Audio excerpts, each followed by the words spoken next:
Welcome all sports fans, YouTubers, Facebookers, all social media across the nation. This is Uneducated Sports Talk. I'm your host, Clayton. And as always, please like and subscribe to Uneducated Sports Talk and Uneducated Notebook, both channels on YouTube. Like and subscribe. Don't be afraid. Be a fan. That being said, this is our Week 10 recap of the NFL season. It's been going strong. It's been going crazy, and we're loving it. Let's get down to Thursday night where the Carolina Panthers and the Pittsburgh Steelers, on paper, it seemed like it was going to be a great matchup, and I was geeked up for it. What we got was a rout from the Pittsburgh Steelers, 52-21. Big games from Antonio Brown. Big Ben was unstoppable, perfect pass rating, 158.3, over 400 yards passing. Carolina could not stop them. They were up 7-0, and then it went downhill from there. Pittsburgh is look, with all the rumors going on about what's going on with Le'Veon Bell, and yes, it is true, he is done for the season. He is not coming back at all. So we'll find out how that helps or hurts the Steelers. But with Mr. Connor going on the route that he's going on the tear that he's going on, another touchdown in the last game, they aren't missing a beat without Le'Veon Bell. He kind of played himself, but he will be fresh for next year. That's the benefit of whoever gets him for next year. He'll have fresh legs. So, but that being said, I mean, Pittsburgh looks good right now. And Carolina, after that big high, you can't really fault Carolina this. Yes, the loss is a loss. No matter if you win by 1 point or get beat down by 30-plus points, it doesn't matter. An L is an L. And then we're talking about them playing on a Thursday night football game too. Both teams, you can kind of tell that once Carolina kind of got down by 2 or 3 scores, they were just done. And Carolina isn't built to come back from 2 or 3 scores down. They're built to come back from about 10 points, 13 points. Maybe 2 scores, but 3 scores for sure. They're not built to come back in that kind of style, especially against a decent to great defense in Pittsburgh. They ate up Cam Newton, and they had no chance at all. So Pittsburgh right now is in first place in the AFC North. Carolina falls 2 games behind the New Orleans Saints in the NFC South. Let's go with the next game on our docket. Redskins at the Buccaneers. Oh, by the way, we chose the Steelers to win that game. They won. This game, we chose the Bucs to beat the Redskins. That did not happen. Redskins beat the Buccaneers 16-3 off of stellar play on defense. The ultimate bend but don't break kind of defense. The Washington Redskins show that, giving up over 500 total yards to the Tampa Bay Buccaneers, but only giving up 3 points. A la fumbles and great red zone defense from the Washington Redskins, and they've been winning this kind of way every year so far. Every year they've been winning low slug it out games. So 16-3, which is a great game for the Redskins, and the Tampa Bay Buccaneers, they're just on the roller coaster for who's what. I mean, you can't fault Fitzpatrick as he threw a few interceptions, but outside of that, I mean, 400 yards of passing offense. You got to score touchdowns, right? A lot of fumbles, a lot of drop passes from Tampa Bay Buccaneers as well. Washington, like I said, they're winning their style. Run the ball, play great defense. I love when you have an identity, as the Redskins did. Just last year, you did not know what their identity was.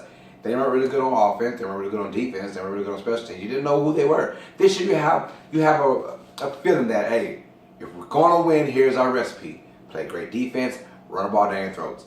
Time possession, and that's what they're doing. Washington Redskins win 16-3. We chose the Buccaneers to win this, but it did not happen.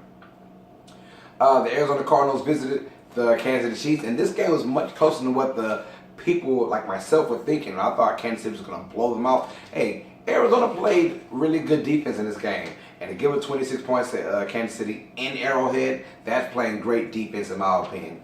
The Arizona Cardinals did what they could. Josh Rosen, look, these quarterbacks in this draft class, they're going to have a tough time. A lot of them just got thrown into the fire.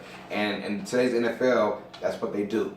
And, hey, outside of David Johnson, the Cardinals don't have any real big playmakers now. Larry Fitzgerald, I'm not going to say a shell of himself, but he's sort of a shell of himself. We knew that they didn't have the firepower to match with Kansas City. Tyreek Hill had just another great game, over 100 yards receiving. He's a big play from these guys. Travis Kelce, another big game from him as well. This Kansas City team is just loaded on offense. Kareem Hunt as well. I mean, I can go on and on about their offense. Andy Reid and, of course, Patrick Mahomes, who was the gunslinger. And right now, depends on what he does next Monday night against the Los Angeles Rams, he could very well be the MVP of this league. So, a lot of good things going on in Kansas City, a lot of bad things going on in Arizona. So, it's tough to see what's going on between those two teams. But we did choose the Chiefs to win, and they did win, 26-14. Bills beat the New York Jets, and we got this completely wrong. If you said the score was 41-10, you would have thought the Jets won 41-10. No, the Bills win 41-10 off of the Shady McCoy's big performance, over 100 yards. It seems like the first time in about 2 years he's gone over 100 yards. I'm probably lying about that number, but it's been a long time since they had a running game going, especially for this particular year. You get Matt Barkley off the street, yes, another quarterback off the streets for the Buffalo Bills, and he performed adequately. He performed well. Performed enough just to get them where they had to go. So, the Bills defense, they're going to always kind of play. And yes, the Jets offense, who had no Sam Darnold, but I think it really didn't matter. It's kind of good to get that bad loss with your backup quarterback in Josh McCown, then to get that bad loss with Sam Darnold, who's already having a rough rookie year as it is. You thought Josh McDowell would come in there and McCown will come in and spark things up for the Jets offense. It did not happen. The complete opposite. They were getting bulldozed by every standard from the Buffalo Bills. And look, the Bills, there are rumors going around that Bama could beat the Buffalo Bills. Stop that, because Bama is not that great of a team to play an NFL team. They would get demolished by any NFL team. The same team that Bama fans said, we can beat the Bills. This same Bills team is beating the Vikings and now beating the Jets. And the Jets aren't anything to be all whoa about, but still, it's a decent NFL defense. And, and kudos to the Bills for trying hard, playing hard. I did say in my last video about the NFL, at the Bills, one thing about them, you can't doubt their toughness and doubt that they come and play hard. We saw that loss against the Patriots in Monday Night Football, and they played hard. They were not the better team, but they played hard. So, but the Bills do get a hard-fought, earned victory, 41-10 over the New York Jets. The Jacksonville Jaguars against the Indianapolis Colts. We had the Colts win this one, and that is exactly what happened. We had the Jets beating the Bills. That didn't happen, so another loss for us in that category. But the Colts and the Jets played each other, and the Colts win 29-26 against the Jaguars, not the Jets, excuse me. And where Leonard Fournette made his return to the lineup and had a great game, over 50 yards, rushing and receiving, and a touchdown as well on both sides. But at the same time, Jacksonville Jaguars defense did not come up to play again, and the Colts do what the Colts are doing. Andrew Luck is a bona fide top 5 quarterback all over again. He has come back and he's coming to form. And now you add pieces around him. Now Andrew Luck looks like he's the top quarterback or top 5 quarterback in this game. And if he can go back to that form, the Colts, like the Texans, like the Titans, can get on the run. The AFC South is starting to get very interesting again, except for the Jaguars. And the Jaguars loses in tough fashion, a fumble at the end to lose the game. Pretty much, they had a chance to tie or take the lead with Blake Bortles, who actually had a pretty good game in this game. And, very Blake Bortles-like, where he's very up and he's very down. But Andrew Luck, all of a sudden, the last 4 or 5 weeks, you know what you're going to get with him. You're going to get stellar play. You're going to get 300 yards passing, and you're going to get opportunities to get playmakers involved, as Eric Ebron, who had 3 total touchdowns. Even with the return of Jack Doyle, Eric Ebron, who was a castaway from Detroit, he is now looking like a bona fide star in Indianapolis. So the Colts are on like a 3-game winning streak, I believe. Beat the Jacksonville Jaguars, who are on like a 5-game losing streak, but it feels like their season, in my opinion, is done. There's no way they can come back from this record unless the rest of the AFC South come back to earth. And I don't think that's happening with the Texans and the Colts and the Titans. So we'll talk about them in just a minute. Lions at the Bears. The Bears win 34-22 in Detroit. Where had Detroit gone? Over the last 3 or 4 games now, this team hasn't done anything offensively. This team hasn't done anything defensively. And it's kind of getting embarrassing. Matthew Stafford, just last year, the year before that, he was known for a top 5 to 10 quarterback. Now you're wondering, what the hell is he even doing? He's looking more like a bottom tier quarterback. And you paid him, man. He was the first one out of these quarterbacks to get really, really, really big money, and he is not showing it, man. This team is just, it baffles me, all this talent that they have, and they can't show it. They trade Golden Tate to the Eagles, and it's like they almost gave one the season. The Bears come at home and do what they do. Tyreek Cohen with big plays.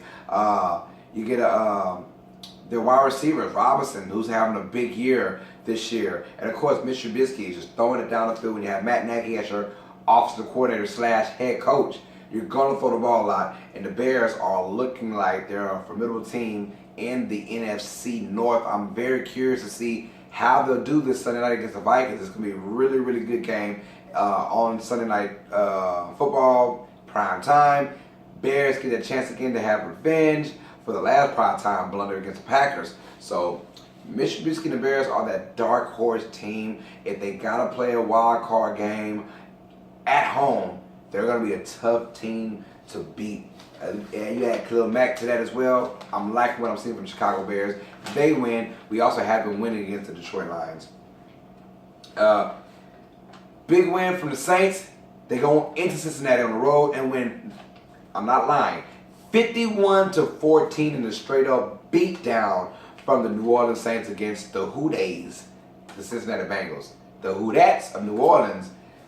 Drew Brees, Micah Thomas, Alvin Kamara, Mark Ingram, those four are going to dominate the rest of the season. This win showed me and proved to me that the New Orleans Saints are, yes, the Florida Leafs, baby.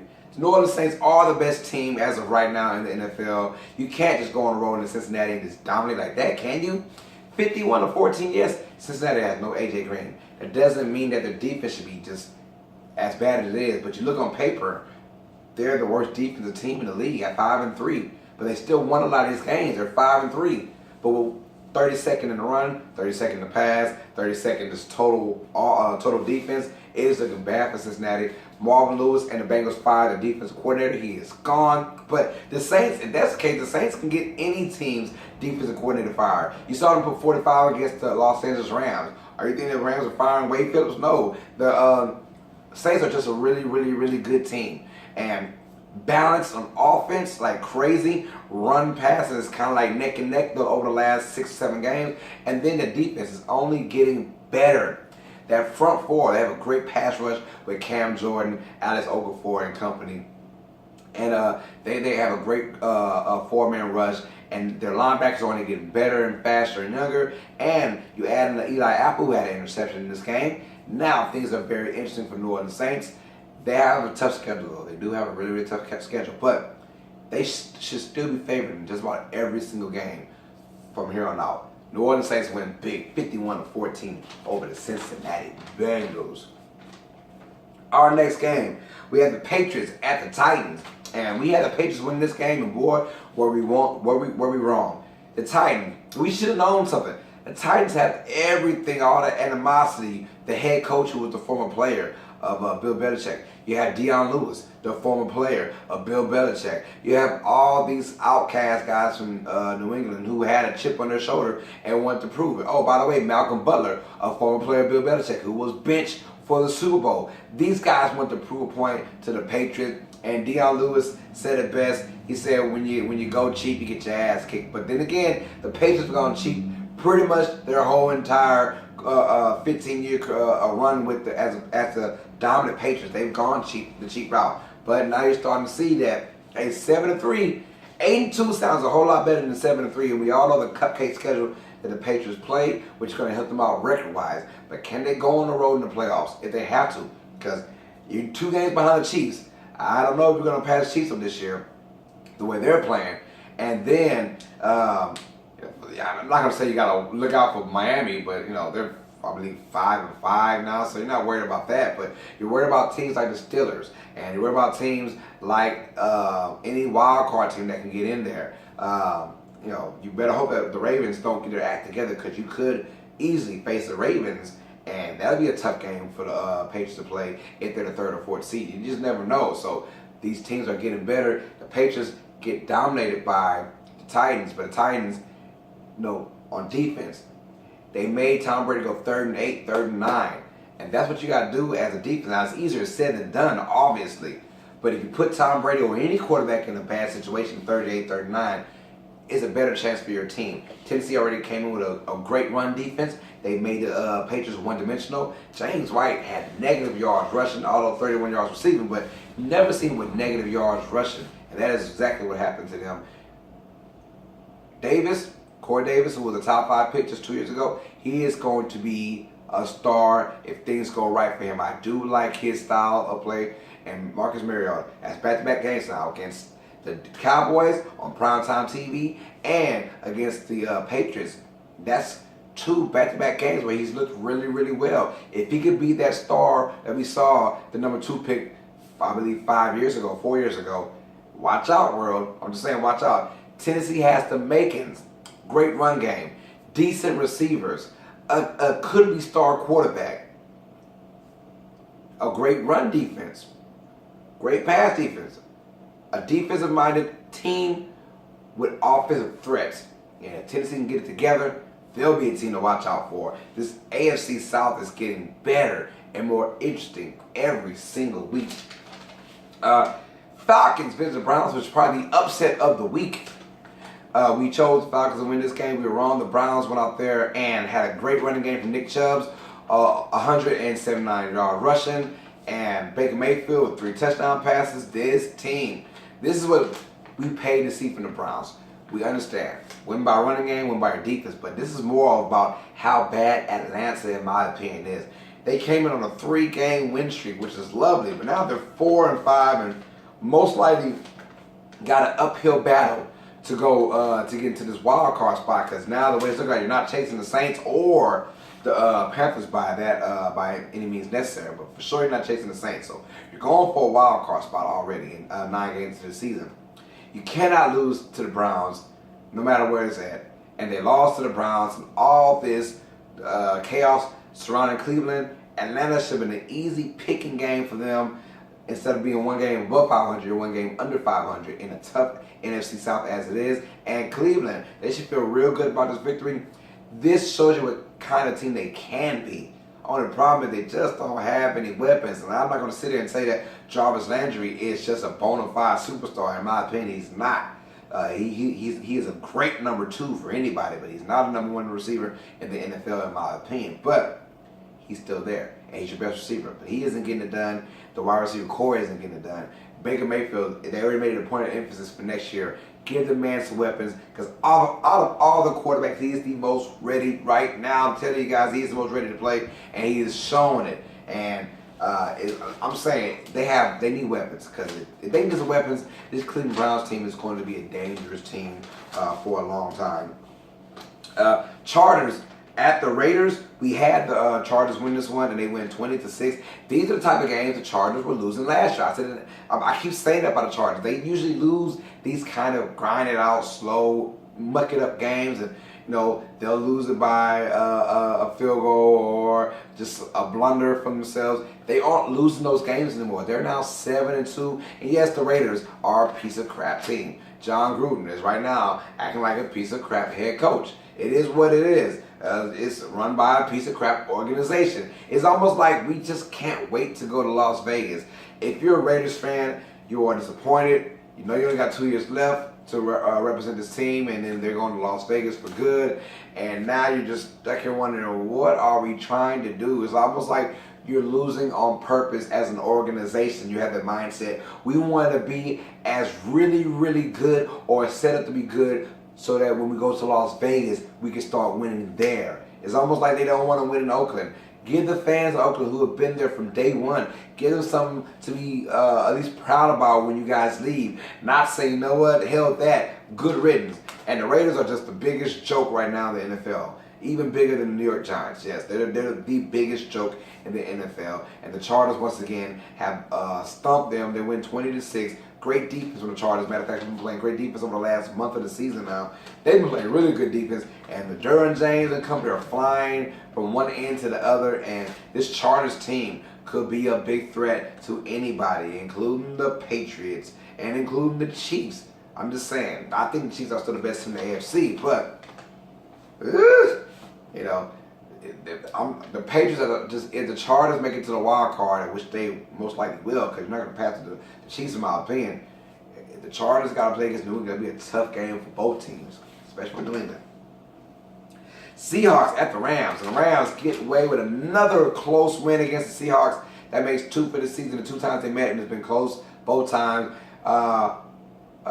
Wilson had a chance to win the game, and it just did not happen for Russell and company. Again, the Seahawks, I think, have lost 3 in a row now. They're pretty much starting off pretty well. Tough losses for them, I might add. Now, after the loss, the Rams took from the Saints. They've come back, rebounded, but once again, their defense has let them down, although their offense is just making up for every mistake the defense does. If the defense gives up points in 10 seconds, the offense will score points in 10 seconds. That's how good the offense is from the Los Angeles Rams. They're proving it time after time. 36-31. Unfortunate news for them, Cooper Kupp has gone down with a torn ACL, so he is out for the year. So guys like Robert Woods and guys like Todd Gurley are going to step up even more, but it's almost like first in, first out, next man up mentality for the Rams. And Sean McVay is just, what a hell of a head coach, man. What a hell of an offensive mind, in my opinion. He is down to play call after play call, and he is the reason why, and I think the lone reason why, this Rams team is dominant. Not just good, but dominant in a way on offense. Now, they're getting a hell of, look, the Seahawks almost had 300 yards of rushing in this game. 300 yards rushing. That is almost unheard of, but they are the best rushing team in the game. But the Rams can't stop a nosebleed with that run defense. It's kind of embarrassing, in my opinion. And they've given up back-to-back games of big plays from running teams. And where the Saints did win, the Seahawks should have won. You think about the time possession, having the ball for that long, not making any mistakes. And the Rams still find a way to win it 36-31 in a great game for both these teams. Dolphins at Packers. The Packers went 31-12. Aaron Rodgers and company, Aaron Jones, over 100 yards rushing. Rodgers isn't having a Rodgers like here. We named him MVP before the season started. He is definitely not going to win that. Having a tough year. But thank God the NFC North is still up for grabs, and thank God that it's still early in the season to where the Packers can kind of find their groove. So we'll see what's going on with Green Bay. The Dolphins lose 31-12. Frank Gore did pass. He is now like 4th in rushing or 3rd in rushing overall. So congratulations to Frank Gore for just being a steady pro every single year. I didn't like him when he was in San Francisco because they're always beating my Saints. But, outside of that, Frank Gore is a class act, and he's a great guy. He's like the lone bright spot for the Miami Dolphins as of currently. So, Packers do that. They won at home against a team that's not good on the road. And you got to win those games to stay either in a wild card spot or they can still win the division. They got a lot of games left to go on. Sunday Night Football, Cowboys at the Eagles, and all this talking about Dallas Cowboys are out. They're I believe 3-5, and now our Cowboy fans are. You win one game and you're like, we are going to the Super Bowl, baby. Calm that down, Dallas Cowboys fans. They did get a victory over the Philadelphia Eagles, who are starting to show us that they're not as good as we were all hoping for or we all thought. In my opinion, at their best, they're probably the best team in the league at their best. But we saw that they just make blunders after blunders in that secondary, and mental mistakes in the 4th quarter or second half of games come back to haunt the Eagles every single game now. Losing games to Tennessee and Carolina the way they did, and now against Dallas. Dallas won that game, and although the Eagles' secondary was kind of beat up toward the end, Dallas did what they do best, as run the ball with Ezekiel Elliott and run play action with Dak Prescott. And, oh, by the way, they ran a few RPOs for Dak Prescott, which I was amazed to see that they ran RPOs for him. That is where he's at his best.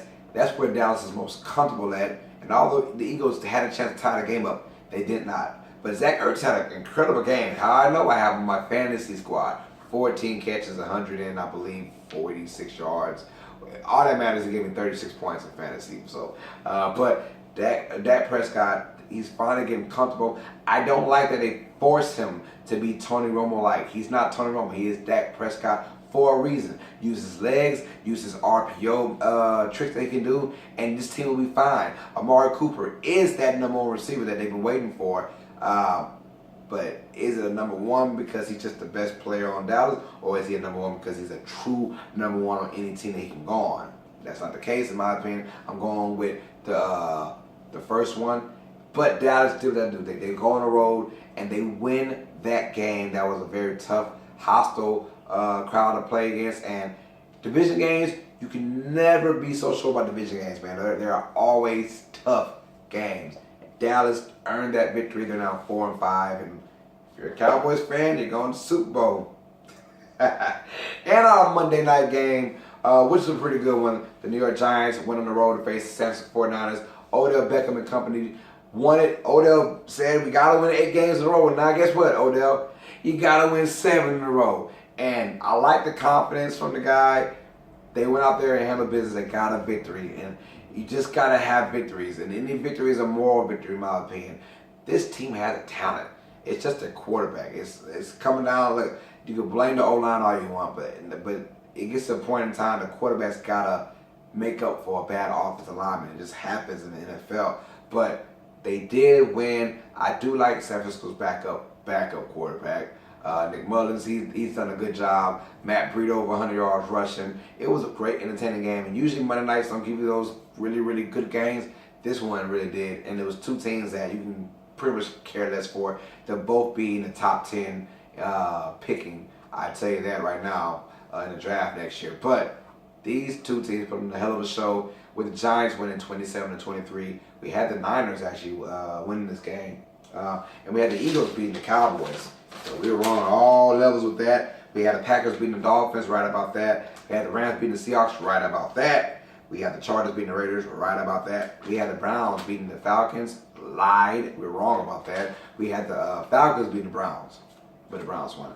And then we had the Patriots beating the Titans. But overall, a crazy week. We went 8-6 out of the 14 games. We were just getting good, but it's the NFL for a reason. And you just never, ever know with these games, man. So, that being said, guys, comment down below who is your surprise team so far in both AFC and the NFC. I want to hear your comments down below. Please like and subscribe to Uneducated Sports Talk to see my show, and Uneducated Network to see my show and many other shows on our channel. That being said, guys, this is Uneducated Sports Talk. I'm your host, Clayton. As always, sports fans, know what time it is. Stay smart, stay uneducated. Peace. Who that?